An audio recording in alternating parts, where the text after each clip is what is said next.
Now, for this last class, you read chapters 1 and 2 of Moral Choices. And so I'd like to just highlight some things about these two chapters. As you know, there is a kind of a final take-home quiz on moral choices, and I will highlight the terms that you particularly need to know for that quiz. In chapter 1, he says, morality refers to the actual content of right and wrong. Ethics refers to the process of determining right and wrong. Excuse me. Ethics is both art and science. In other words, the science part of it is the objective observations or statements. The art is how do you apply it in each situation. So morality is the content of right and wrong. Ethics is the process by which you determine what is right and wrong. Scott Ray does a preliminary assessment of 4 major categories of ethics. There is descriptive ethics. This is a sociological discipline that attempts to describe the morals of society, often by studying other cultures. There's not a judgment here. It's simply a description. This is the ethics of this tribal group. This is the ethics of this Afghani group. This is the ethics of this Parisian group. This is the ethics of the city. This is the ethics of the suburbs. This is the ethics of the heartland. This is the ethics of the gang. You know, even a gang has ethics, and it's very descriptive. Number 2, normative ethics refers to the discipline that produces moral norms or rules as its end product. Normative ethics prescribes moral behavior. It says what is right and wrong, whereas descriptive ethics describes moral behavior.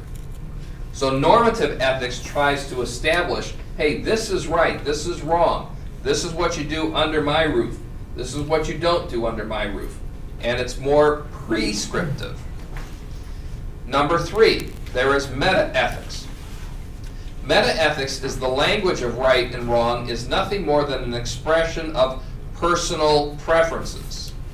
Some will argue that the judgment that homosexuality is wrong is not a statement about right and wrong, but simply a personal distaste for homosexuality.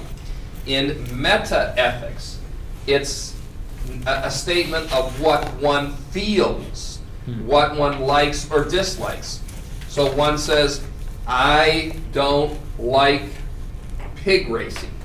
It's smelly, it's loud, it's obnoxious, or I don't like dog fights because dogs get chewed up and hurt. It's not a statement of real right or wrong, it's a statement of preference. In other words, within meta-ethics, there is no absolutes. Everything is based upon one's preference. Number 4, the archaic ethic, also known as virtue ethic. Easier to pronounce also. Many people believe that matters of virtue and character are equally, if not more important, than the way in which we resolve moral dilemmas. That the character, the attitude, the motive, the mindset, the virtue of a person. So in a situation like, it would be very virtuous for a man to kill a government official if it led to his family being able to flee a country, or if it takes a woman going into prostitution for a couple years in order to then be able to raise the money to bring her family to the country or something. That would be a virtue. That would be good. And so they look at sometimes the end result and the character of an individual or the motivation. They talk about moral judgments should involve what is the action, what is the motive. Like a lot of times you know, people, particularly kids or whatever, people will do something because they have to, but they won't have the right motive.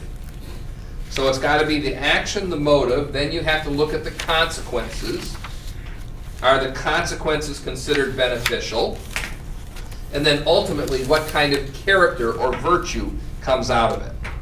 Now, this is, you know, this is a bit suspect. He talks about 3 introductory systems in his ethical systems. He talks about action-orientated or virtue-orientated.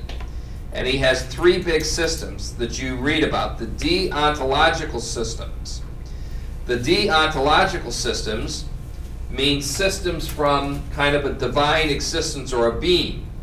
Some people refer to the divine command theory. In other words, they believe that there is a religious authority or a religious sovereign that is given divine command, and therefore that's what you follow.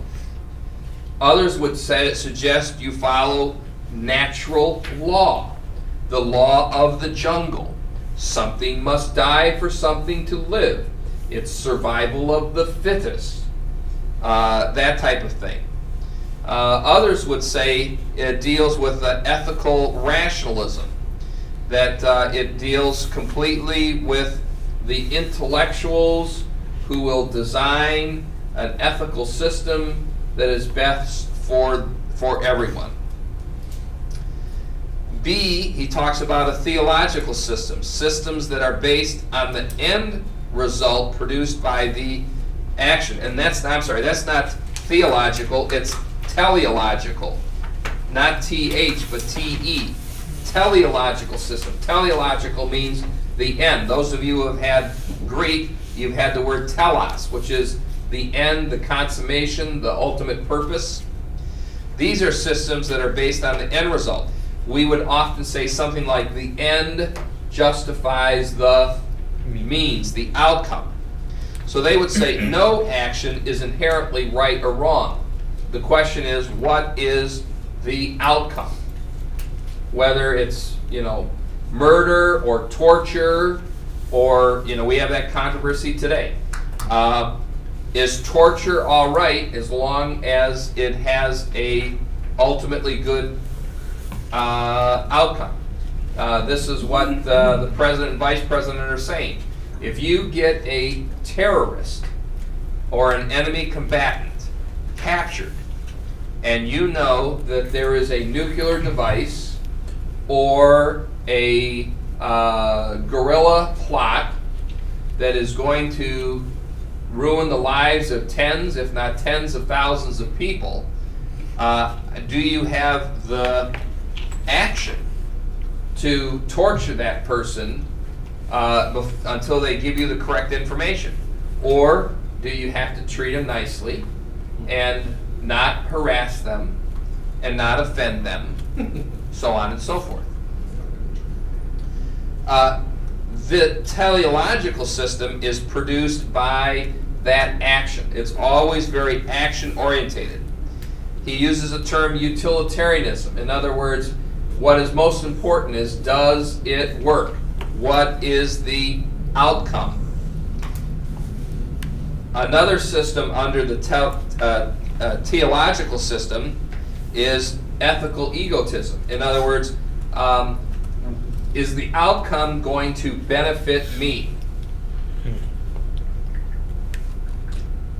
That is the ultimate goal. And of course, these are 2 systems underneath the teleological system, either utilitarianism or ethical egotism. There's a lot of people that just live by ethical egotism.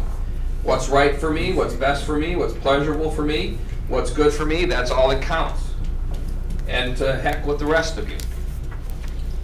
So, C, he talks about relativism.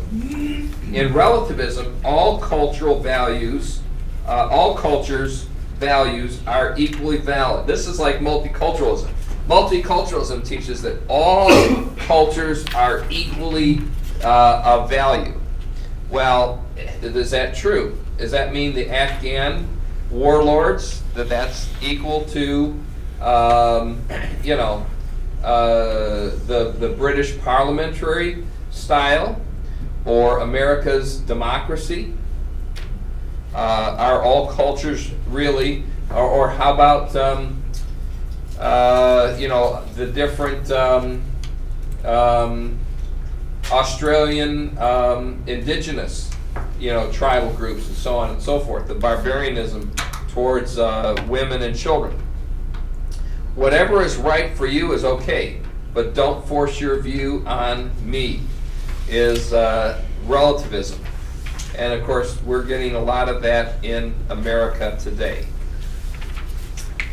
Now, in chapter 2, you read about Old Testament ethics and the appeal to Old Testament principles, to egotism and self-interest, to natural law, and to New Testament ethics. Although I think there's a lot that we can draw from the Old Testament, I don't think that our ultimate ethical system can be built primarily on the Old Testament, because the Old Testament was designed as a theocracy, and it was designed for a agricultural society, and you just can't go around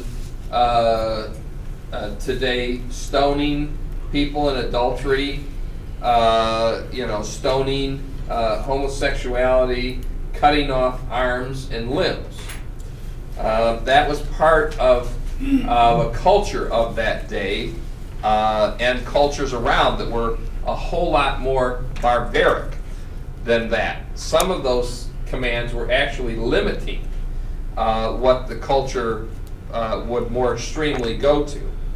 When it comes to the New Testament, I really think that much of our New Testament, or much of our ethical systems today, do need to be built upon more New Testament principles. Now, we do have problems, and we're going to get into this in more detail when we look at a study that I will show you that was done by Norman Geisler. He has an excellent section on Christian ethics, options, and issues. I think he deals with the conflicting absolutes and conflicting morality that we see, for instance, in a Rahab. You know, was it all right for her to lie in order to provide deliverance for the two spies? What do you do when there's an apparent conflict between two commands in the Scriptures? The first alternative is to maintain that no conflict actually faces the believer. The person who holds this position reasons as follows. Since an infallible God inspired his inerrant word, no such conflict of commands is possible. Well, I don't know. The Scriptures tell us to obey our government, right? The government in the day of the disciples was the Sanhedrin Council and the Jews, and they told them, don't preach Jesus anymore. And they said, well, wait a minute, we've got a higher command, so we've got to go to the higher command. You tell me, who am I to obey, God or man? This gets into the problem that we have today with civil disobedience. It gets into the problem with the midwives and the children of Israel being born, like Moses and others, in the days before the Exodus. A second alternative is to admit that real moral conflicts do exist, but sin is still sin, even when a person is faced with competing obligations. So Rahab sinned. So the midwives sinned. So the disciples sinned. However, the option chosen is not evil. It is not correct to say that the person chose the lesser evil. The third view is that there are higher and lower laws, that there's a hierarchy of laws, and as long as you're obeying the highest hierarchy, then it is not sin. And we'll look at that in greater detail when we look at the study that Norm Geisler has done. He has done the absolute best presentation.